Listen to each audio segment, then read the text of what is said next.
설일체이부의 차이점. 중론과 설일체이부에서는 우리는 그 서양 철학을 할 때 인식론에 4단계가 있어요. 첫 번째로 우리가 그 보는 외계의 대상이 존재하는가라고 질문 던졌을 때 첫 번째 common sensical, 그러니까 보통 일반 사람들이 생각하는 common sense로서 이 외부의 세계는 존재한다. 자, 근데 존 로크라고 하는 영국의 경험론자가 이런 질문 던졌어요. 그러면 우리가 바라보는 그 대상의 색깔과 그 다음에 그 대상의 심리적인 좋아하고 싫어하는 것과 미추, 이런 것도 객관적인가 주관적인가? 라는 질문을 던졌어요. 이런 질문을 던졌을 때 이 심리적으로 대상이 아름답다, 추하다, 이 좋다, 싫다 하는 것은 주관적이라고 하는 것이 거의 모든 사람에 의해서 이제 그렇게 인정이 됐죠. 그래서 물질의 2가지 측면으로 나눠요. 그래서 하나는 primary quality, 1차 물질의 속성, 두 번째로는 secondary quality, 2차 물질의 속성으로 나눠서 물질의 1차 속성은 뭐냐? extension and weight, 길이하고 그 다음에 무게, 이것은 객관적이지만 그 외 나머지 모든 것은 다 그 사람의 주관적 요소에 의해서 주관적으로 해석하는 물질의 2차적 속성이다 라고 얘기했고, 서양의 철학자들은 대부분 여기에 동의를 했어요. 자, 그런데 여기에 이제 그 50년에서 100년 지난 다음에 버클리라고 하는 학자가 또 나왔죠. 이 버클리라는 학자는 뭐라고 얘기했냐면은, 과연 extension and weight, 길이와 그리고 무게라고 하는 것이 객관적이고 그리고 항상 그러한가라고 하는 데에서 의문을 던졌어요. 자, 예를 들어서 달에 가면 똑같은 사람의 몸무게가 120kg가 나온다면 달에 가면은 10kg, 20kg밖에 나오잖아요. 그래서 이제 그 당시에 이제 과학이, 버클리가 나왔던 그 과학은 이 무게라고 하는 것이 중력에 의해서 영향을 받는다는 것을 깨닫게 된 때예요.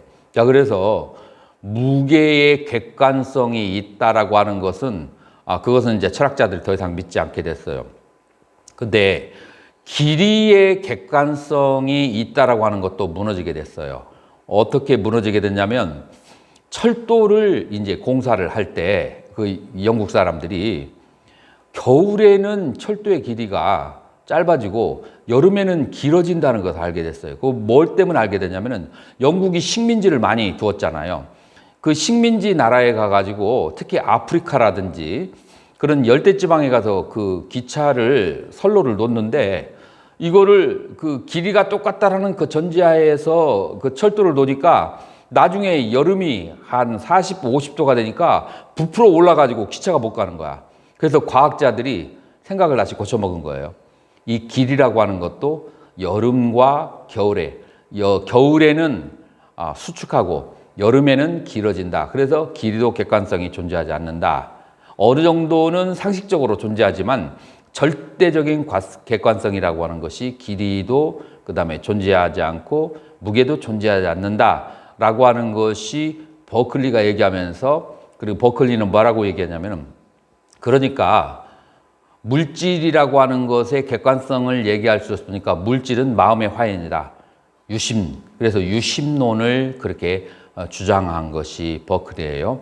자, 여기에서 이제 그 중요한 쟁점이 무엇이냐면, 객관적인 존재라고 하는 것은 시간과 공간 속에서 자성이 있어야 되며 그 자성이 변하지 않아야 되는데, 여기서 2가지 관점인데, 하나는 common sense, 상식적인 관점에서 물질이 뭐 대충 그렇게 우리가 보는 대로 존재하지 라고 하는 그런 상식적인 관점에서의 저기예요.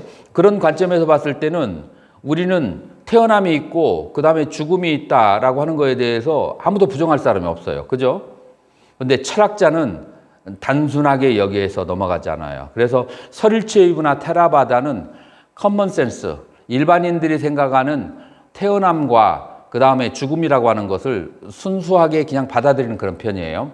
근데 중간학파의 학자들은 그냥 아주 깊은 논리학과 철학을 가지고 있기 때문에 그걸 받아들이지 않아요. 이 사람들이 생각하는 존재라고 하는 것은 그 존재는 사라지지 않아야 돼. 그 다음에 이 사람들이 생각하는 무라고 하는 것은 무는 다시 발생하면 안 돼. 그래서 자성적으로 유여야 되고 자성적으로 무여야만 돼요. 자, 금행스님. 어떤 존재가 인도 철학에 있어서 자성적으로 존재하고 자성적으로 변함이 없어야 된다. 인도 철학에서 무엇을 연상케 해요?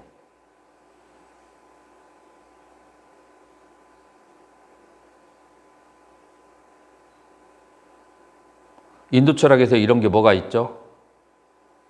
인도 철학에서. 불교 철학 말고 인도에서. 네.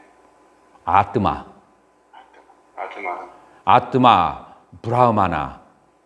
그래서 중간학파에서 실제적인 존재라고 하는 것은 아트마나 브라흐마나처럼 스스로 존재해야 되고 타에 의해서 존재해서는 안 돼요. 그리고 스스로 존재하는 것은 그것은 변하거나 소멸하면 안 돼요. 이것이 존재에 대한 정의예요. 이러한 존재에 대한 정의는 설일체이브와 그 다음에 테라바다에서 존재를 이런 식으로 정의하는가요? 동진 스님. 설일체이브의 테라바다에서는 정의하는 존재와 중간학파가 정의하는 존재가 같은가요? 다른가요? 달라요. 우리가 이것을 명확하게 알아야 돼요. 자, 이것을 말로만 얘기하면 안 돼요. 원어에서 뭐라고 얘기했는가 봐야 돼요. 이거는 그 중론 1장 1절에 나오는 거예요. 관유념품이죠. 제법은 자성으로서 생하는 것이 아니고 그 다음에 역불 종타생, 타성에 의해서 생하는 것도 아니다. 불공, 역, 불공, 불, 무인. 그렇다고 해서 원인이 없이 생겨나는 것도 아니고 자성과 타성으로서 생겨나는 것도 아니다. 여기서 불공이라고 하는 것은 이 공은 여기 자성과 타성 양쪽을 말하는 거예요. 자성과 타성으로서 생겨나는 것도 아니고 그 다음에 자성과 타성이 없이 생겨나는 것도 아니다. 쉬고 지무생. 그러므로 알아라. 제법은 태어난 적이 없다라고 얘기하는 거예요. 여기에서 얘기하는 생이라고 하는 것은 여러분들 그 성경에 보면 이런 게 있어요. 성경에 아브라함이 처음에 이제 야훼가 떨기나무 밑에서 이제 아브라함이 있는데 야훼가 딱 모습을 나타내요. 그 모습이 뭐라고는 설명되지 않고 불꽃처럼 막 그냥 빛난다고 했어요. 자, 그러니까 이제 아브라함이 이제 떨기나무 밑에 숨으면서 당신은 누굽니까? 라고 물어보니까 대답이 뭐라고 하냐면 I am that self-existing, non-dependent. 나는 타에 의존하지 않고 스스로 존재하는 자니라. 이게 인도에만 그런 개념이 있는 게 아니라 저 유대 문화에도 그런 개념이 있어요. 참된 존재는 다른 인연에 의존하지 않고 스스로 존재하는 것이다.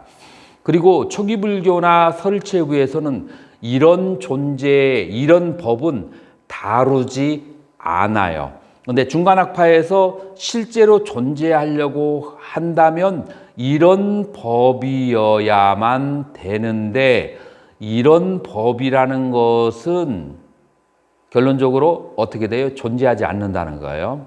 이런 법 스스로 존재하는. 왜냐하면 모든 것이 인과 연에 의해서 발생한 것이기 때문에. 그래서 초기 불교의 입장에서는 모든 것이 인과 연에 의해서 발생한 것이니까 영원한 그런 아뜨마나 브라흐마나 자성이 있는 것은 존재하지 않는다. 이렇게 결론을 내는데 중간학파에서는 뭐라고 얘기하느냐면은 그런 영원한 자성이 있는 것은 없기 때문에 태어남도 존재하지 않고 정확한 의미에서 태어남이 없으니까 소멸함이 없다. 우리 처음 개송에서 부처님에게 귀경합니다. 불생불멸의 법을 설하신 이렇게 나오거든요. 그게 바로 그런 의미예요. 자, 그런 아뜨마와 같은 참된 자성을 가지고 있는 것은 존재하지 않으니까 그런 것은 생한 적도 없고 그런 것은 멸한 적도 없다는 거예요. 자, 여기에서 법이라고 했을 때, 제법이라고 했을 때 이 법이 중간학파에서는 어떤 법을 말하겠어요? 이런 지금 설일체이부와 테라바다가 다루고 있었던 유의의 진제법을 말하겠어요? 아니면 무의의 법을 말하는 거예요? 동진 스님. 유의의 법입니다. 예? 유의의 법. 아니, 지금 여기에서 말하는 중간학파의 법은 무의의 법이라. 그래서 여기에서 이제 진제와 속제라는 두 가지 개념으로 나누어서 후기 중간학파에서는 얘기하는데 이거를 잘못 이해하면은 굉장한 인생관에 그 혼란을 줄 수가 있어요. 뭐라고 그렇게 얘기하느냐면은 속죄로서의 법은 생멸이 있다라고 인정하는가요? 안 하는가요? 동진 스님. 중간학파에서. 인정합니다. 속죄로서는 인정해요. 근데 진죄로서는 생멸이 있다라는 것을 인정하나요? 안 하나요? 안 합니다. 자, 그렇죠. 자, 그렇기 때문에 지금 여기에서 불생이라고 하는 것은 뭘 말하자면은 진죄로 얘기하는 거예요. 그리고 속죄를 말하는 게 아니에요. 속죄로서는 생이 있어요. 자, 이 속죄에 중간학파의 속죄에 뭐가 들어갔냐면 속죄 플러스 유의의 진죄가 들어가요. 유의의 진죄마저도 중간학파에서는 속죄로 그렇게 봐요. 그래서 유의의 진죄와 속죄 이 두 가지가 속죄에서는 유의의 진죄로 생멸이 있지만 진죄에서는 생멸이 없다라고 얘기하는 거예요. 어떻게 동진 스님이 이 논리가 정리가 되나요? 네, 스님. 아니 조금 혼란스러울 수도 있어요, 스님에게. 우리나라 사람들이 알고 있는 그런 이제 이 중간학파의 그 해석이나 이런 것하고 지금 내가 설명하는 것도 조금 다를 수도 있어요. 그런 그 다른 점은 못 느끼겠나요? 혼란스러운 점이나? 유의의 진제가 있다는 게 조금 제가 아는 거하고 좀 약간 새롭습니다, 스님. 그렇죠. 이것은 이제 인도 불교학에 정통해야 돼요. 중론학파에서는 유의의 진제도 속죄로 그렇게 봐요. 속죄와 유의의 진제를 같은 계급으로, 그러니까 유의의 진제를 인정하지 않아요. 속죄로 그렇게 봐요. 이제 그리고 이제 오직 하나 무유의 진제 하나만을 인정해요. 그래서 진리를 두 가지로 얘기해요. 진제와 속죄. 그러나 초기 불교 그다음에 설일체이부 그리고 유식학파에서는 세 가지로 그렇게 나누어요. 동진 스님, 유식학파에서 세 가지의 진리를 얘기하는 것이 뭔지 기억나는가요?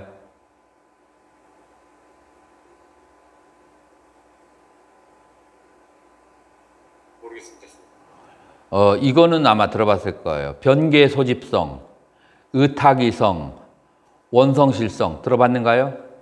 네, 쌤. 그러면은 변계 소집성은 이 테라바다에 어디에 속하겠어요? 그거는 속재예요. 의타기성, 연기에 의해서 일어나고 발생하는 것, 그거는 무엇에 해당해요? 그것은 유의의 진제에 해당해요. 원성실성은 뭐예요? 원성실성은 그것은 무의의 진제가 되는 거예요. 이렇게 해서 테라바다, 그 다음에 설일체유부, 그 다음에 유식, 이 여기는 세 가지의 진리를 다 얘기를 해요. 근데 중간학파에서는 두 가지만 얘기하는 것은 무의의 진제 이외에는 그 열반 그 상태 이외에는 나머지를 인정하지 않아요. 그래서 유의의 진제마저도 속죄로 그렇게 놓고 있다. 그렇게 이제 이해를 하면 돼요. 자, 여기에서 첫 번째 중론과 설체부의 차이점은 뭐냐면은 여기 생성과 소멸하는 유와 무에 대한 그 개념이 유와 무에 대한 개념이 자체가 달라요. 너 스바또 스스로도 아니고 너 아삐빠라또 타에 의한 것도 아니고 너 드바얌 자성과 타성에 의한 것도 아니고 너 앞비 어해두까 그렇다고 해서 원인이 없는 것도 아니다. 우빤나 자뚜 비디안 때 그 생성한 것은 바바 생성하여서 일어난 것은 비디아 때 알려질 수 있는데 어떻게 그 바바 존재라고 하는 것은 끄봤자 어디에도 무엇에서도 너 깼잖아. 어디에서도 무엇에게서도 어디에서도 바바라고 하는 이 존재라고 하는 것이 발생하거나 생겨났다라는 것은 너 위디안때 볼 수가 없다는 거예요. 금행스님 이거 산스크리트 컨스트럭션 이해가 되나요? 네, 이해했습니다. 이 컨스트럭션 이해가 됐죠? 그래서 이 너가 어디를 이렇게 주관하는 거예요? 너가 너 위디안때 그것은 너 위대한때 그것은 알려질 수 없다. 볼 수가 없다. 무엇이 우빤나와 자뚜 생성과 그 다음에 태어남이라고 하는 것은 끄봤자 무엇에서도 그 다음에 깼잖아. 어디에서도 볼 수가 없다라고 하는 거예요. 그것은 뭐예요? 바바. 이 바바 존재라고 하는 것은 어떤 사물에서도 어디에서도 일어나고 발생한 것을 볼 수가 없다. 그 이유가 뭐예요, 금행스님? 바바가 발생하고 태어난 것을 볼 수가 없는 이유가 뭐라고 했어요? 만약에 발생하고 태어난다면 그것은 뭐가 아니라고요? 그거는 존재, 바바가 아니에요. 그것은 존재라고 할 수 없어. 여기서 말하는 바바는 아뜨마나 열반에 해당하는 것이고 이런 바바는 무의의 진재를 말하는 거예요. 그래서 이 무의의 진재라고 하는 생성하지도 않고 소멸하지도 않고 참된 존재라고 하는 것은 어떤 사물과 어디에서도 그것은 볼 수가 없단 말이에요. 무엇이 바바가 생성하고 소멸하지 않는 것. 다 이 말은 주어를 바꿔봐요. 만약에 바바가 아니고 생성하고 소멸하는 경험적인 법들과 경험적인 존재들은 끄봤자 무엇에서도 깼잖아. 어디에서도 우빤나 자뚜 일어남과 그 다음에 태어남을 위대한 때 볼 수가 있다라고 얘기하는 거예요. 금행스님 이 차이를 이해할 수 있겠나요? 네, 쌤. 한번 말로 설명을 해봐. 다른 그 동료들을 위해서. 지금 내가 두 가지로 얘기했어요. 하나는 바바를 얘기했고 또 하나는 바바가 아닌 것들을 얘기했어요. 그 주어가 무엇이냐에 따라서 그 나머지가 너라는 부정사가 빠지거나 아니면은 들어가게 되는 거예요. 그래서 바바라고 하는 실존적인 존재라고 하는 것은 그것은 생하는 거거나 태어나는 것은 존재하지 않아요. 그런데 지금 우리가 다루고 있는 죽고 살고 하는 것은 어떤 존재를 얘기하는 거예요, 금행스님? 그런 아트만과 같은 실존적인 존재를 얘기하는가요? 어떤 존재를 얘기해요, 금행스님? 지금 우리가 경험하고 있는 태어나고 죽는 존재는 어떤 존재들이에요? 경험적인 존재란 말이에요. 이 경험적인 그 존재는 지금 이 중론에서 다루는 존재가 아니에요. 여기에서는 자성으로 존재하는 실존적인 존재야. 그래서 만약에 경험적인 그런 엠피리컬 그런 리얼리티, 그 경험적인 존재라고 하는 것은 그것은 어떤 사물에서도 어디에서도 일어나고 생하는 것을 볼 수가 있어요. 동진스님 동의하세요? 그래요. 여기에서 차이가 있어요. 자, 그래서 주어가 테라바다하고 설일체부에서 제법이라고 하는 것은 경험적인 존재야. 경험적인 존재가 75개의 혹은 62개의 그런 여러 가지 심소로 이루어져서 생하고 멸하는 것을 얘기하는 것이고, 그 다음에 이 중론에서 얘기하는 것은 존재에 대한 개념이 실질적인 존재만 존재라고 보는 거예요. 그것은 생한 적도 없고 그 다음에 멸한 적도 없는 그런 존재만 참으로 존재라고 인정할 수 있다. 그런 존재라고 하는 것은 어디에서도 그 다음에 그 무엇에서도 우리는 생하거나 태어난 것을 볼 수가 없다라고 얘기했는데 어떻게 보면 너무나 당연한 거 아닌가요? 그렇기 때문에 이것은 설일체부나 테라바다를 공격하는 것이 아니에요. 서로 다른 주어를 얘기하는 거야. 하나는 유의의 진재를 얘기하고 하나는 무의의 진재를 얘기하고 그 무의의 진재와 유의의 진재의 술부, 이 predicate, 서술은 달라야만 당연한 거예요. 이 서술은 달라야만 당연한 거고 여기에서 이게 이것을 공격하고 저게 저것을 공격하고 그렇게 말할 수는 없는 거예요. 자, 그래서 이 법이라고 하는 것이 존재라고 하는 것 여기에서 바바라는 단어가 있어요. 그래서 여러분들이 글을 쓸 때 존재라고 얘기하면 헷갈릴 수가 있거든요. 가로 열고 여러분들이 논문을 레포트를 쓸 때 중간에서 말하는 그 바바와 그 다음에 테라바다와 설일체에서 얘기하는 그 존재의 요것의 차이점을 여기에서 구별을 해야 되고 여러분 그 차이점을 두기 위해서 캐피탈 B를 넣어주세요. 이런 경우에 캐피탈 B로 해서 실존적인 존재로 그렇게 하는 거예요. 그래서 그러한 법이라고 하는 것은 그러한 바바라고 하는 것은 이런 스스로도 다른 것으로 양자에서 원인 없이 그렇게 생하는 것이 아니다. 그렇기 때문에 무생이다. 너무나 당연한 말이에요.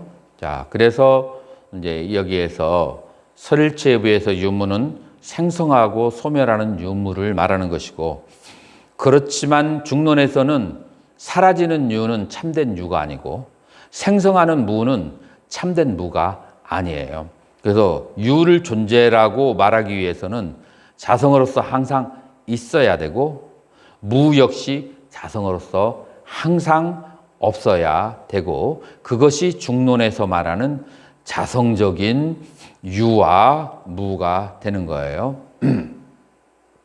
그래서 이것은 이거 유무라는 언어에 대한 철학적이고 논리적인 해석 방식이에요.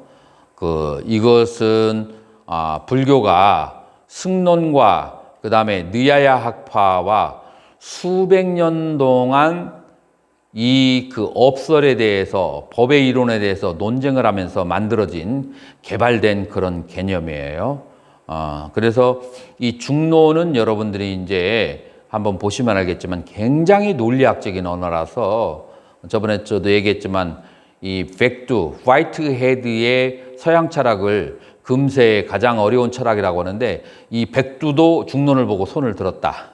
화이트헤드도 이제 그것이 중론이에요. 그러나 그것을 이론으로만 따지면 굉장히 어렵지만 그러나 지금 내가 얘기하는 것처럼 역사적인 발달사로 보면은 그 심리를 통해서 이해를 해보면은 그렇게 어렵지도 않아요. 충분히 뭘 말하는지 우리 스님들은 이해할 수 있어요. 스님이 아닌 사람들은 이해하기 어렵지만 스님들은 이해할 수가 있어요. 좀 확장해서 불자들은 이해할 수가 있어요. 그렇기 때문에 뭐라고 하느냐면은 그러한 실유라고 하는 것은 참된 유라고 하는 것은 태어난 적도 없고 발생한 적도 없고 그런 참된 유는 그런 소멸한 적도 없다. 자, 그래서 이거를 두 가지로 대입해서 얘기할 수 있어요. 그것은 아뜨마라는 개념으로 얘기할 수 있고 두 번째로는 니르바나, 열반도 여기에다가 대입할 수 있어요. 열반은 생한 적도 없고 멸하는 적도 없고 아뜨마 역시 생하는 것도 없고 멸하는 것도 없다. 이 불생불멸에 해당할 수 있는 것은 두 가지 개념밖에 존재하지 않아요. 아뜨마나 열반. 그러면 아뜨마와 열반이 같은가 다른가 라고 물어보면 동진 스님 뭐라고 대답할래요? 다릅니다. 어떤 차이가 있어요? 아뜨마는 영원한 거라고 알고 있고 열반은 영원하지도 영원하지 않은 것도 아닌 거로 이렇게 생각하고 있습니다. 다시 얘기해봐요. 열반은 어떻다고요? 영원한 것도 아니고 영원하지 않은 것도 아니고. 옳지. 아주 포인트를 잘 집었어요. 영원하다, 영원하지 않다라고 얘기할 수가 없어요. 이유가 뭐죠? 그 이유까지 얘기해야 그래야만이 스님이 훌륭해지는 거예요. 이유가 뭐예요? 자성이 없어서 그렇다고 생각. 뭐가 없다고? 자성이. 이걸 좀 쉽게 얘기하면 논리학으로 얘기하면은 주부가 제로야. 주부가 제로면 그 제로에 대해서 이렇다 저렇다 할 수가 없어요. 이 열반이라고 하는 것은 주부가 그것이 해체가 된 상태이기 때문에 해체된 주부에 대해서 무엇이라고 가타부타 말할 수가 없는 거예요. 근데 이제 아뜨마나라고 하는 것은 뭔가 한가 주부가 분명하게 정해져 있죠. 이제 그런 차이점이 이제 있는 거죠. 자, 그래서 여러분들이 왜 중론에서 법이 상속하지 않는다라고 얘기하는지 여러분들이 기본적인 개념을 이해했을 거라고 그렇게 봐요. 자, 그러면은 이제 그 초기 불교에서는 어떤 식으로 그 바바라는 존재를 얘기하고 그 다음에 야마가 경과 그리고 까짜야나 경 그리고 이 까짜야나 경이 금행스님 어떤 경이라고 했죠? 까짜야나 경이 잘 모르겠습니다. 이 중론에서 언급하는 단 하나의 초기 경전이에요. 이해가 되셨나요? 이거를 잊어버리면 안 돼요. 이 중론에서 언급되는 단 하나의 초기 경전이기 때문에 이 중론을 공부하는 사람은 까짜야나 경전을 공부해야 될까요? 안 해야 될까요? 해야 돼. 반드시 비교를 해야 돼요. 그래서 다음 시간에는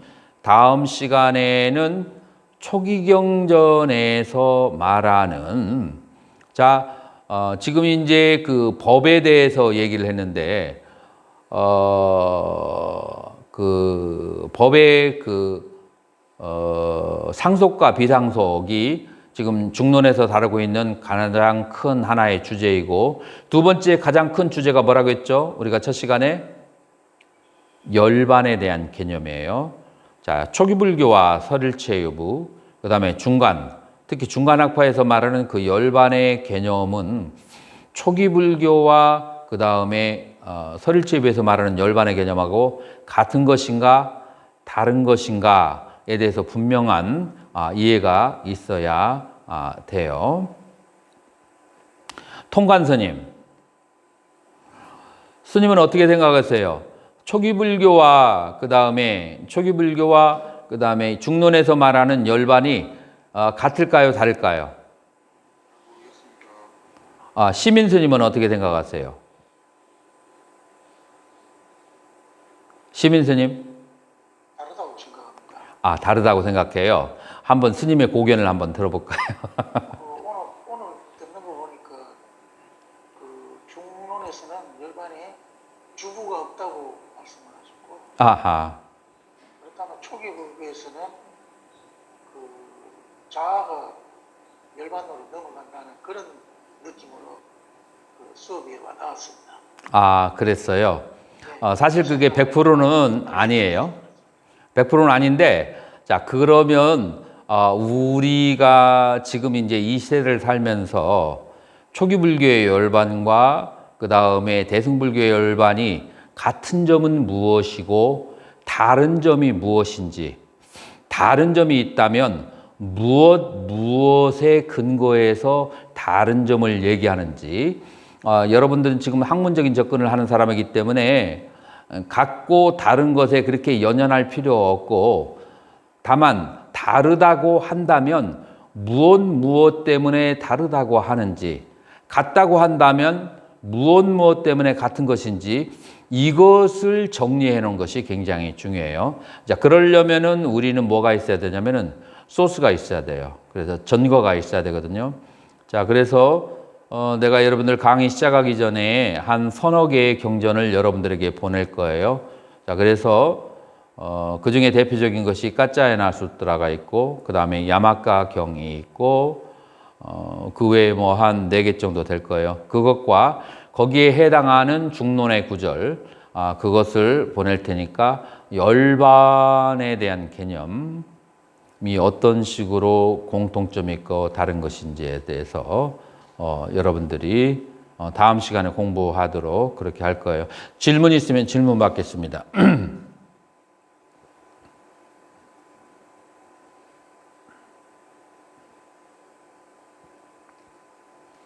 지금 수업 녹화하시는 것 같아요. 네네. 녹화하신 거 좀 올려주시면 집중하겠습니다. 네네. 네, 감사합니다. 네. 수은 스님, 꼭 공부에 가는 거 아니더라도 일반 저기에 관한 것이라도 질문할 거 있으면 질문해 주세요. 정리가 돼야지 질문을 할 것 같습니다. 그래요. 그래서 지금 오늘 조금 짧게 얘기했지만 굉장히 핵심되는 것이고 중요한 그런 내용이거든요. 그러니까 여러분들한테 지금 PPT도 보내드릴 테니까 그 PPT를 봐가면서 다시 한번 녹화한 것을 보시면서 정리를 해주시고, 굉장히 헤비한 개념이에요. 지금 법의 상속과 비상속이라는 개념과 그 다음에 열반이라는 개념, 계속해서 굉장히 무거운 주제인데, 그러나 내가 설명하는 것을 따라가다 보면은 그냥 일상생활의 얘기처럼 이해가 될 수 있어요. 그래서 예습만, 복습만 조금씩 하시면 여러분들이 따라오기 그렇게 어렵지 않을 거예요. 자, 그러면 뭐 다른 질문 없으면, 혹시 대중 앞에서 질문하는 게 저기 하면 따로 저한테 문자 보내서 그렇게 질문을 해주도록 해주시고, 이것으로 오늘 강의 마치도록 하겠습니다.